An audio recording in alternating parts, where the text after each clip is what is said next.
Okay, welcome to part 3 of the 6.4 liter Hemi Jeep JKU engine swap video series that I'm putting together. I'm going to try to do this all in one take. I don't know, it might end up terrible and I'll never do it again, but we figure I'll give it a try. Today I want to cover 4 things. I want to talk about the Sandshark brand. I want to talk about the online resources that I'm using. I ended up purchasing a kit, so I want to talk about the kit. And ultimately, I have a little new development that kind of popped up that was a surprise to me, and kind of go over that a little bit with you at the end. Right now, my kids both have something to say, so cue that. Oh, so it's actually going to be edited because we have to cue that into it because my kids aren't out in the garage with me right now. Subscribe to this, turn on notifications, subscribe to this channel, and give us a big thumbs up. Okay, man. It's fun when the kids know more about, how to do YouTube stuff than I do. Okay, so talking about the Sandshark brand. Sandshark was a idea that I came up with this past summer of 2020 while riding up in the dunes. We needed to name the Jeep, and ultimately the name, when the Jeep folds down, the hood folds down right here, there's a spot where you can put a name. A lot of people put names on that spot, and I was trying to think of something that related to the dunes that was still fun to use. So I picked Sandshark, and that's kind of what we're gonna put on there at some point. And then I was trying to think, what is the channel name that I want to use? So I just kind of merged it together, and I'm gonna end up calling it like Sandshark Customs or something like that. So it's cheesy, and I don't plan on actually doing many builds, but I don't know, it's kind of a fun hobby, and I enjoy the research. I enjoy creating these videos, and I enjoy talking to different people and making connections. Well, for the most part. And, I don't know, people from all over the world might watch this video. So Silver Lake Sand Dunes is a 450 acre ORV park located in the West Michigan. So it's about 45 minutes north of Muskegon, about an hour and 20 from Grand Rapids. It's right along Lake Michigan, and matter of fact, the park butts up to it. You can't drive to the water, but you can park, within, 80 feet of Lake Michigan and hang out in there. So it's just super nice. It's a great place to play, hang out.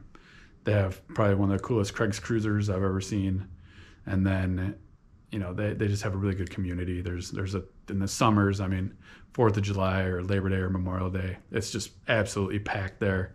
There's just tons of, super high-end vehicles. I think I've probably seen $300,000 vehicles up there, which is really fun and exciting to see. My kids love the drag strip. They love sitting there. I've kind of taught them, when you hear a turbo, when you don't hear a turbo, and what's diesel and what's not. Obviously, I don't know a ton of distinguishing further than that, but that's a good start. Maybe I'll get a little bit better at that. But overall, this project of posting these videos and building a brand is to help me improve as a person. I want to do some pretty big goals coming up in 2021, and in order to do that, to get more comfortable in front of the camera, I have to get more comfortable at writing up my notes. Like right behind the camera right here is my notes on a whiteboard of what I'm going to talk about. I thought about using a teleprompter, but then I realized that it wouldn't look natural, at least right away. It would be more awkward. So as you see me searching for words and stuff like that, that's because I'm, trying to essentially, I got a plan, but I'm making up the words as we go. So we'll see how that works out. And one thing that was fun that I had seen today on Facebook was a friend posted I don't know, it was just a normal post, but in the background there's a motivational picture or poster, and it said something along the lines of, everything you want is on the other side of fear. And I think that's important to kind of sit back and think about, because I have a lot of fear with this project. I don't like being in front of the camera. I really don't know 90% of what happens underneath this hood, but I do feel like I can accomplish it and make it past this and have a working Hemi swapped Jeep after the end. So we're gonna see how that process goes, and ultimately that was a great quote that I loved hearing. So moving forward, I want to talk about some of the online resources. I got to grab my notes here real quick. It would have been better if I had this ready, but So there's tons of online resources that are out there for the Jeep JK swap. I chose, some of the newer ones to kind of focus on using and reviewing. So jkforums.com or jkforum.com. It's just a great resource. There's tons of information for all different types of Wranglers. It's not just the JK, but they focus the name on the JK. The main write-up that kind of everybody refers to is a write-up done by DA20 Captain. And, this write-up is a solid, if it was actually in pages, it would be probably 5 or 6 page write-up. And it also includes a spreadsheet that has the pricing and all the additional parts that he needed beyond the kit to be able to do the swap. So, DA20 Captain, I know this was posted back in 2016, but thank you because you're helping me get this all pulled together. There's another gentleman. I'm going to totally mess up this name, but it's FeroX JB. Another user on the same jk-forum.com. And he took what DA20 Captain did and just expanded on it more. He even went into talking about the tools that he used and the tools that he needed that he wish he would have had but was able to make do without. That's going to be very valuable as we move forward. And then he took the spreadsheet that was provided by the other user and expanded on that also. So to both you guys, thanks. It'll be really nice to use. I also came past a older post that's on the jkowners.com website. And this is by the 86CJ-07 Ruby user. And he posted a really nice write-up and also includes kind of the steps he took to take out the engine, the original 3.8 engine that he was taking out. But this one's also about 9 years old, and it doesn't include the 6.4 Hemi. I want to say thank you to all these people that actually post their experiences on the swap because it's going to help me out tremendously. I guess I'm joining that group by doing the YouTube videos along with that. I might in the future decide to start my own Google Doc that kind of documents everything that I've experienced that might be different than what these other users have experienced. But ultimately, I'll have all that information, that all the URLs to all the swaps that I found online in the description below. All right, cool. So yesterday, I finally pulled the trigger on a Hemi kit swap. And I ended up choosing the one from Jeep Speed Shop. They're based out of California. The gentleman I talked to is Todd. And you'll also see that Todd is referenced in a lot of different posts online. He's been doing it for a while, and he's kind of like the go-to person that a lot of DIY people use. Now, in the past, I've heard that getting the actual product and the shipment can be months and months and months away. But when I talked to him, he had all the parts readily available, would have them all packaged up in a week and sent out. So that part's really, really nice. And that was one of my main worries is, Silver Lake Sand Dunes opens April 1st, and I'd love to be able to have this vehicle ready to go. Now, coming down to the time of actually getting it done, I've read in all these different posts, people are able to do them in a long weekend. Like if you can get 24 to 30 hours in, you usually can get it done. And that's with every part and everything right there ready to go. I'm not going to be in that situation. I plan on wrenching on this for a solid 2 months, unless something else changes and it goes faster. But that's kind of what I'm thinking is I'm going to, slowly go about doing it. I want to learn and document as much as possible. So creating these videos makes it a big challenge to do things fast because I got to kind of write up my notes. I have to set up the camera. I have to do 15 different takes and make myself comfortable talking in front of the camera for that type of topic, which will be challenging because I have to actually look up the name of every part to know what I'm actually talking about. So, so the Jeep Speed Shop kit, it comes with, let me grab my notes again here. Okay, so that kit comes with the brand new wiring harness, comes with the transmission adapter plates, Comes with weldable motor mounts, and there's something important to talk about there, because the other option for the motor mounts is to buy the bolt-on motor mounts. Now, the bolt-on motor mounts are another $440.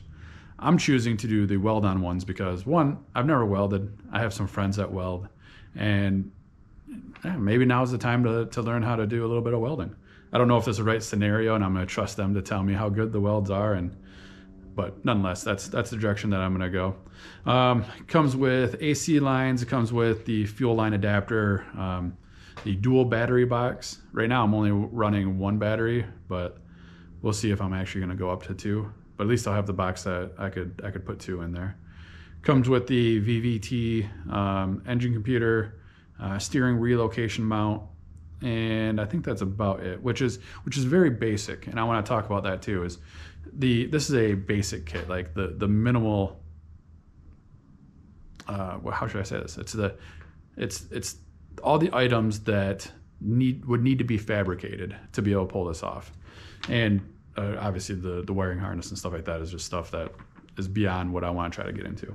So I went with this option because there are many other things that I need to purchase, but those things I can purchase over time, and I can figure out, what direction I want to go as I'm looking at what I want to purchase. An example of that is I need a radiator and a new fan, and we'll talk about that more. I know that based on what Todd had mentioned, is the ideal fan to go to is a Camaro fan.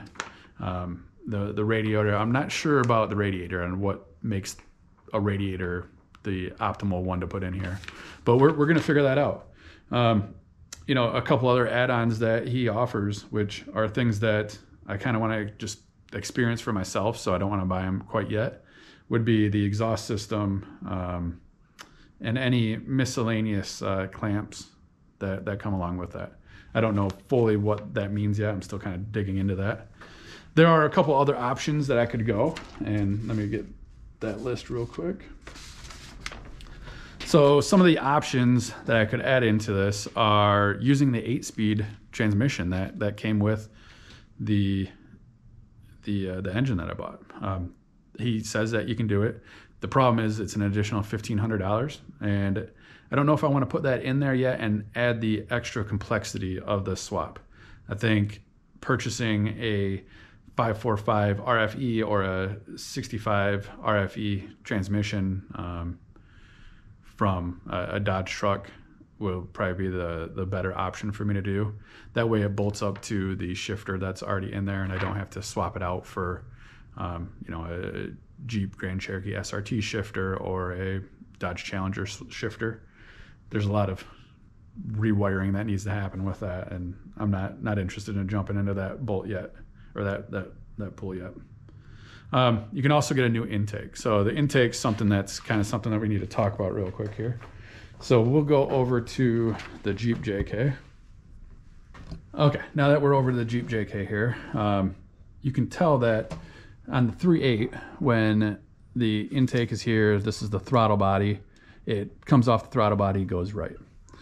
That's where there's space for cold air intake. Everything fits nicely. The problem is with the new 6.4 is that the intake has a plastic piece that comes right off the front before you get to the throttle body that turns to the right, and then the throttle body would be sitting right here, which forces you to have the airbox over on this side. And as you can see, we have engine coolant, we have the fluid, we have the computer that are all currently located in this location. Now there are ways to relocate this to more that side over there, but I don't know what that entails yet. So that's a process that we're going to go through. Now, okay, so what Todd does offer to change that, or to fix that problem, is a new intake.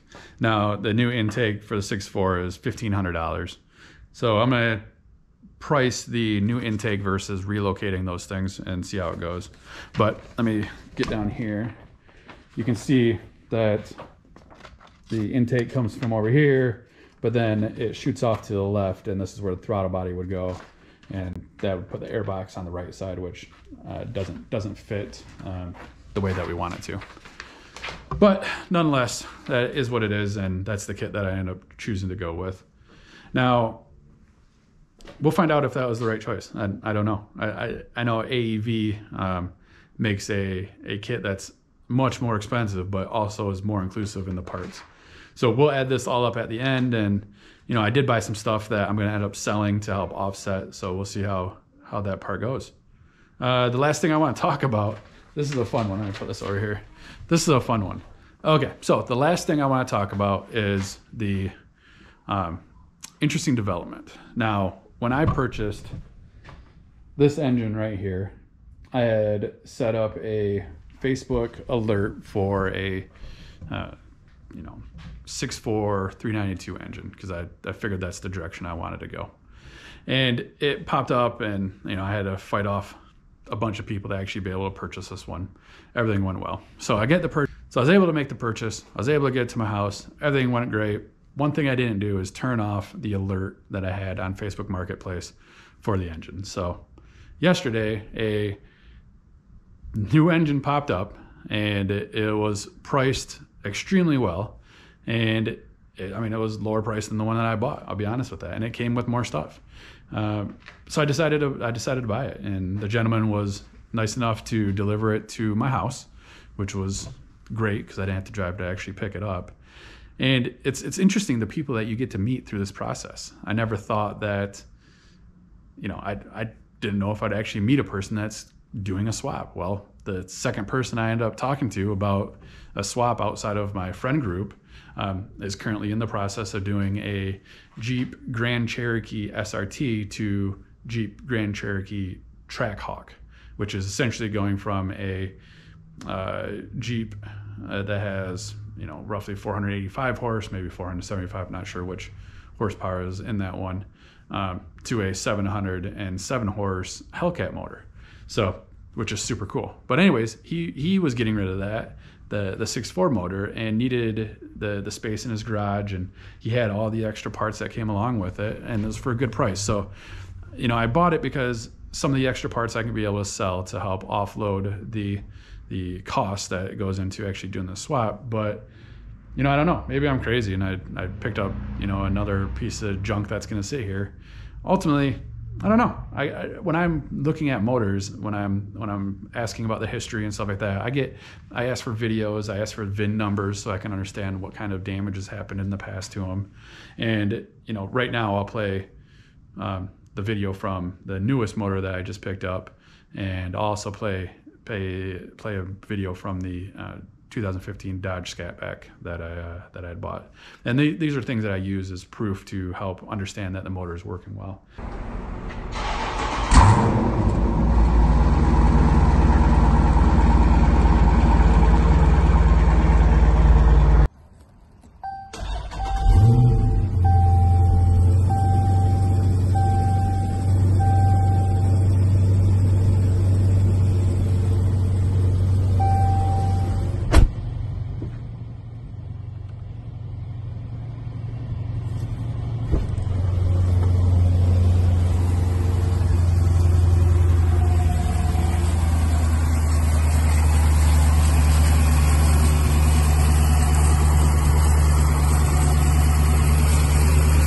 But let me go over a little bit about the second 392 motor that I bought, and the parts and pieces, and maybe some of this stuff's going to be for sale, so I need to offset the cost somehow. But ultimately, I want to see what stuff I can use and what stuff I don't need anymore. So I'll aim it over here. And so this is everything that has come so far. I have a couple other items that are still waiting to be delivered, but this is what we have so far. So we have the motor. This one does have the throttle body, so I'm actually going to reuse the throttle body from here on my other motor over there. But nonetheless, it does come with that. It comes with the 8-speed transmission. It comes with the all-wheel drive transfer case. Has both axles. Has a front differential. Has Brembo brakes, which super high end. I wish I could use them on my JK, but they don't fit.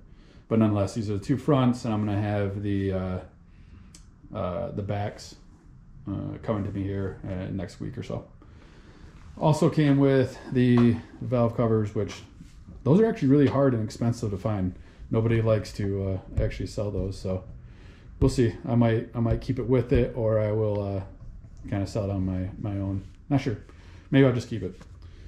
Also came with a 6-month-old radiator. So I don't know enough about the size and how this might fit inside the Jeep JK, but if I can reuse this radiator, that would save me a ton of money from having to buy a new radiator that will keep the 6.4 cool.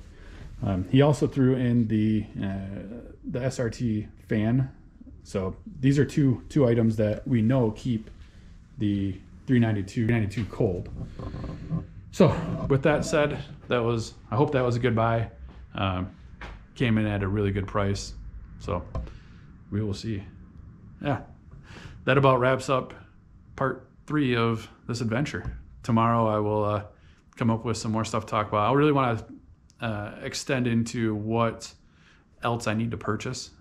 I need to do a ton of research tonight on what else needs to come along with that. Any miscellaneous hoses and lines, and what other tools are important to have ready for this swap. I'm sure there's going to be a ton of stuff while I'm doing this swap that will not be right, or just have the wrong parts. Who knows? But anyways, thanks again for watching. Remember, as my kids said earlier, remember to subscribe to our channel and give a big thumbs up. Thanks for watching. Subscribe. It's important that I know that people like watching this, and it's content that they want to learn about. So talk to you later. Peace.